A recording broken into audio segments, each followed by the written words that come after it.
CBS, but that never picked up. It did actually air on Nickelodeon, though. Yes, it did air on Nickelodeon a few times, but it was mostly done by CBS. And that pilot never got picked up as a TV series.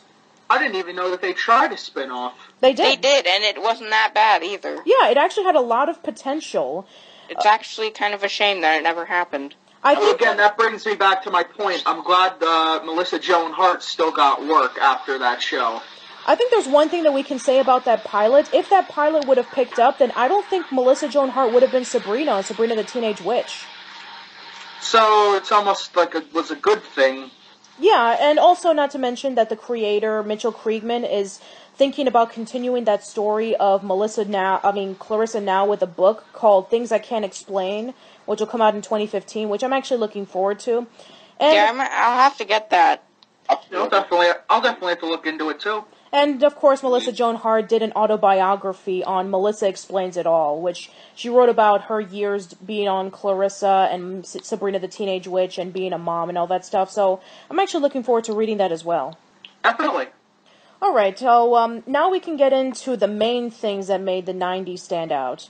The 3 original Nicktoons. Now we discussed in Nick's Smissel that there were supposed to be 8 pilots featured on Nickelodeon, but out of the 8, there were 3 that were featured, which was Doug, Rugrats, and the Ren and Stimpy Show. Ren and Stimpy's the best one out of all of them. That's Ren and Stimpy's the most influential out of all of them. Yeah, that's not even a debate. Ren and Stimpy, if it wasn't for that show, that animation would be not the same at all. Yeah. Ren and Stimpy, Doug, and what was the third one? Rugrats. Rugrats, yes. Like, Ren and Stimpy, even if you don't like Ren and Stimpy, you have to at least acknowledge that it changed animation.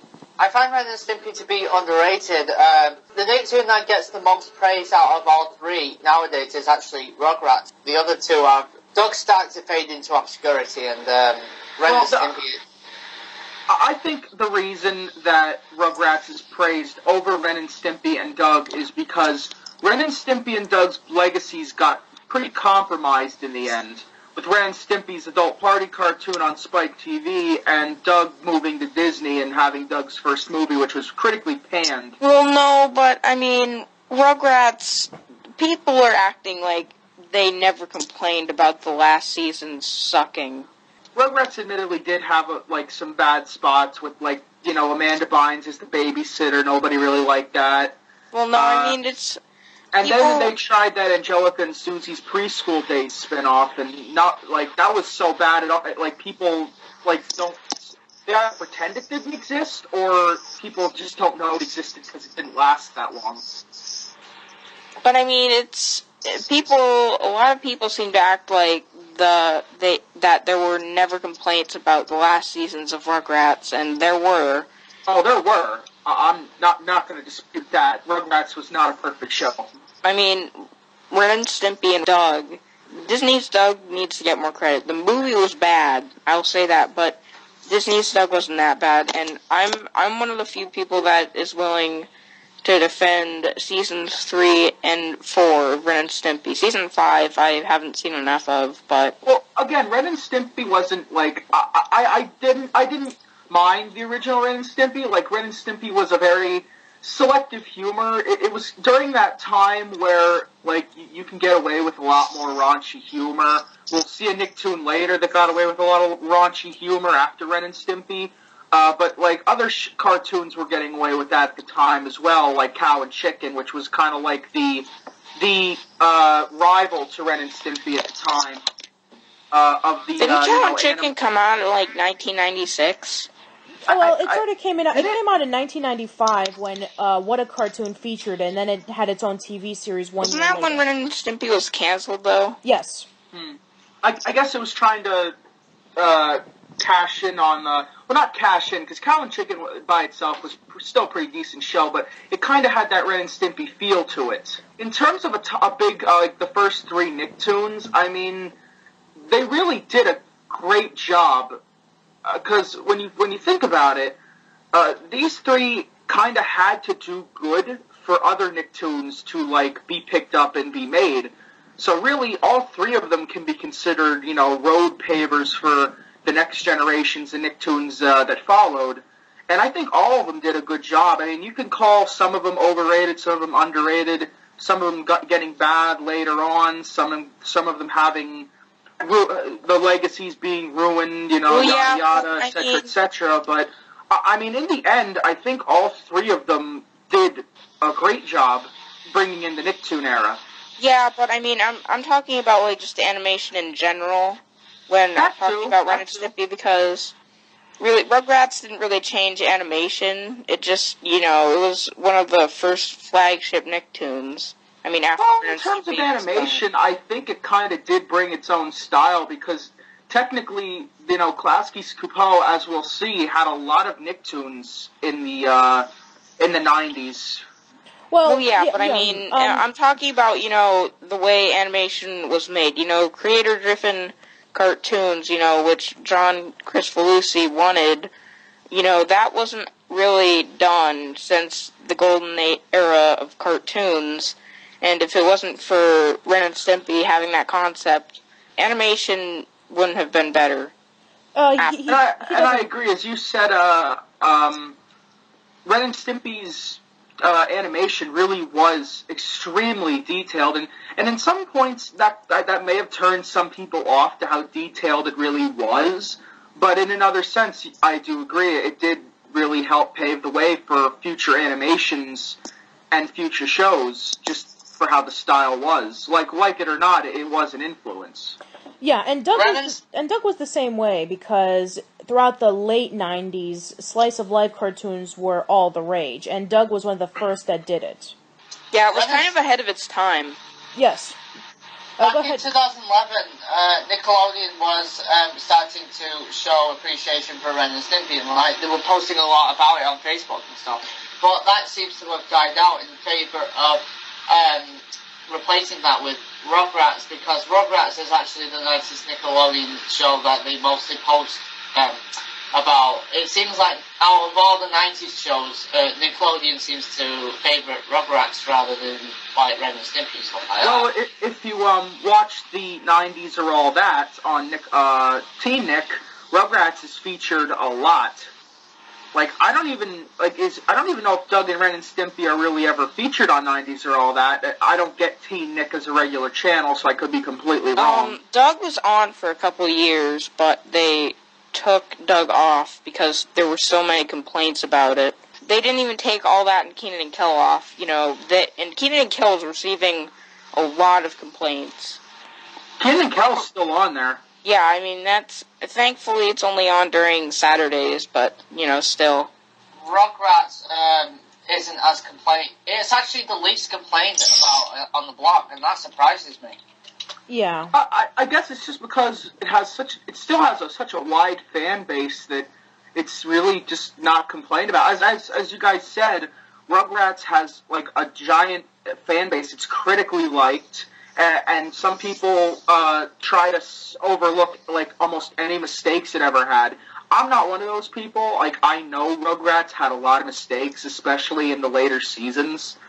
But in the end, I can see why it was liked. I mean, Rugrats is definitely one of my favorite Nicktoons. I do put it over Ren and Stimpy and Doug, but that doesn't make me, love...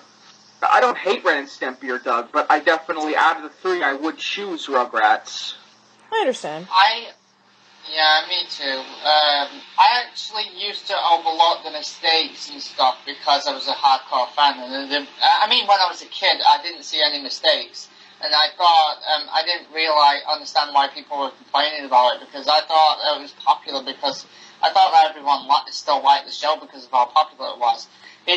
It wasn't until recently that I saw the mistakes, and watching the early seasons and later on, I definitely see the difference.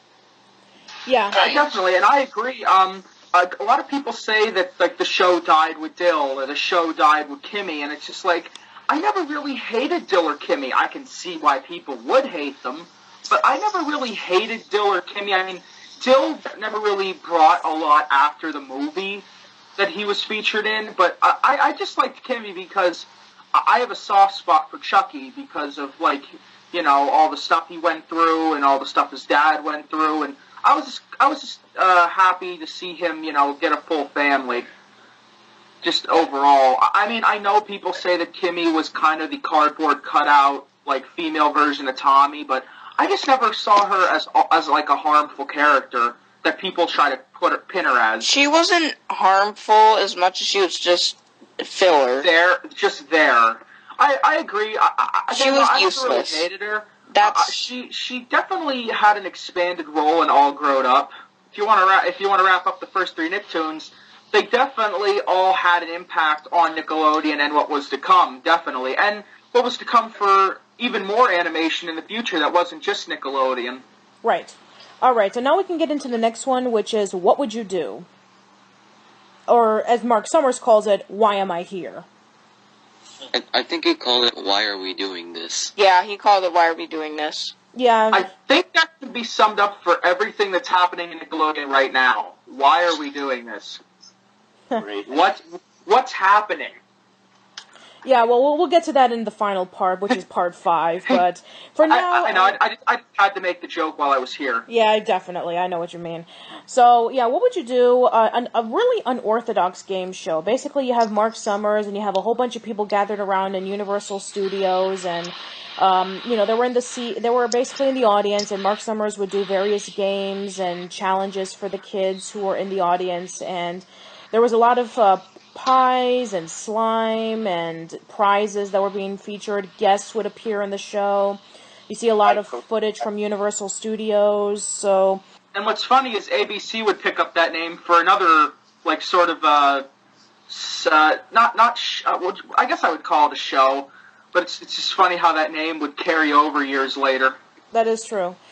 Yeah, What Would You Do? It lasted for about 90 episodes, but many people don't really regard it as, like, one of the best game shows that came out, but I guess the best thing about it is, of course, Mark Summers. You could basically put him in anything, and he'll try and make it as entertaining as possible. He had such a work ethic and such a drive to make, like, a show as entertaining as possible. And it's a shame, that Nickelodeon never uses him anymore. Like, he basically regards Nickelodeon as a train wreck right now. Well, I mean, it's not really Nickelodeon doesn't want to use him. It's more like he doesn't want to be with Nickelodeon. That too. He's moved on. Which, I guess, that's fine, people move on. It's good to see he's doing well, though. Mm-hmm. Yeah, definitely. But yeah, it was definitely a good show. I mean, as people said, it wasn't like the best game show, but Mark Summers did what he could with it. I didn't really think of it as a game show, sort of, it's not like, they're contestants and stuff, they just picked people out of the audience, which is one of my favorite things about it. It would interact with the audience rather than just having the audience watch. Yes. Well, something that not a lot of shows did. True. Yeah, it's true. Some of them would pick from the audience, but sometimes they were pre-selected. Like if you just bought a ticket and went in, like without being pre-selected, it would actually be cool concept and idea. Yeah, definitely. Because then you have to be ready for anything. You have to dress appropriately and all that jazz. Yeah. Yes. All right. Now we can get into the second anthology series to be featured for the network. Are You Afraid of the Dark? Well, this show did make me afraid of the dark for a while. I guess when I was really little, I saw some episodes. I do actually remember, my brother was telling me about it, he was like, man, I remember this show called Are You Afraid of the Dark? Where it was like Goosebumps, except scarier. And then Retro Junk, believe it or not, I used to go to Retro Junk all the time. Like, when I discovered it, I would discover and rediscover all these shows that I was that my brother would talk about. And I think the one I saw was the one with the Pinball Wizard. Yes, the Pinball Wizard. Yeah, that was the last episode of season 1. Yeah, that episode did scare me a bit, so. Yep, the episode with that frickin' clown. Which one? Because there was the ghastly grinner, and then there was laughing in the dark. I think it was the ghastly grinner. It was the clown with the giant smiles and the glowing eyes. I think, was he yellow? He had yellow teeth. I think that was the ghastly grinner. Yeah, and Laughing in the Dark, I remember that one too. That one was also not great for my childhood psyche. Well, you have to understand that. Well, it must have been not also